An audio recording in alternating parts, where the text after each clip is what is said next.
So here we have my 1937 Plymouth 4-door.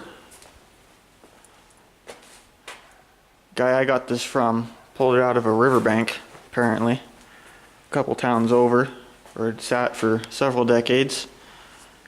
And looks like it was used as a parts car at one point, or something. Floor's been cut out of it. But it's got a really cool X-frame in it, straight axle. This was, I think, the last year of the straight axle, and it was the first year of the tube-type shock absorbers. So that's kind of cool. All the glass on this car is flat, so it'll be real easy to get glass for it. All the doors are there, nice and straight, all good to go. I'm going to have to rebuild all the door hinges, which really sucks, but I will get it done one way or another. Missing a couple of the body pieces.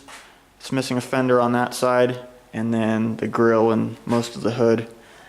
But what is there is in pretty good shape. The frame's actually bent pretty bad. It's like 2 inches out of square. So my first objective here is to brace the body. I think I'm going to fit the doors first, finish up the hinges, get them all fitted, then I'll brace the body, and then pull it off the frame and have the frame straightened up. Still got most of the axle in there. It's missing one of the axle shafts, both hubs, but the other side shaft is in there, and it's still got the center chunk. So, picked up a steering box separate from another guy, and he had this axle laying around that's been welded solid, but the hubs are free and they're all complete. So these brakes are going to go on the front of the car. These are off, I think, a 36 Dodge, so they'll bolt right on onto that axle that hasn't been welded up. So the cool thing about this car is it's been local since it was new. You can still read, that's the original dealer sticker. What's left after it faded around the sticker. It says Clifford Bills Incorporated of Idaho Falls.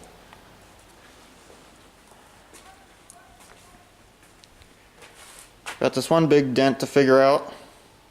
Gonna have to, I don't know if I can get a patch panel for that, but I'm gonna pull it out and kind of try and stitch it back together the best I can. Not too worried about doing body work on this thing. I'm not going to do a whole lot with it. It's not getting painted or anything because it's all original and never been painted. No filler ever added to it or anything like that, and I think that's pretty cool. So just gonna clean it up, put it together.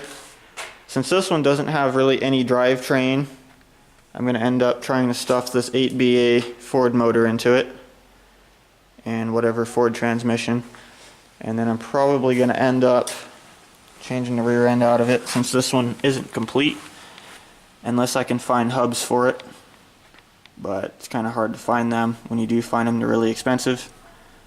So I might switch it out for like an early 9-inch or something that's not going to look out of place.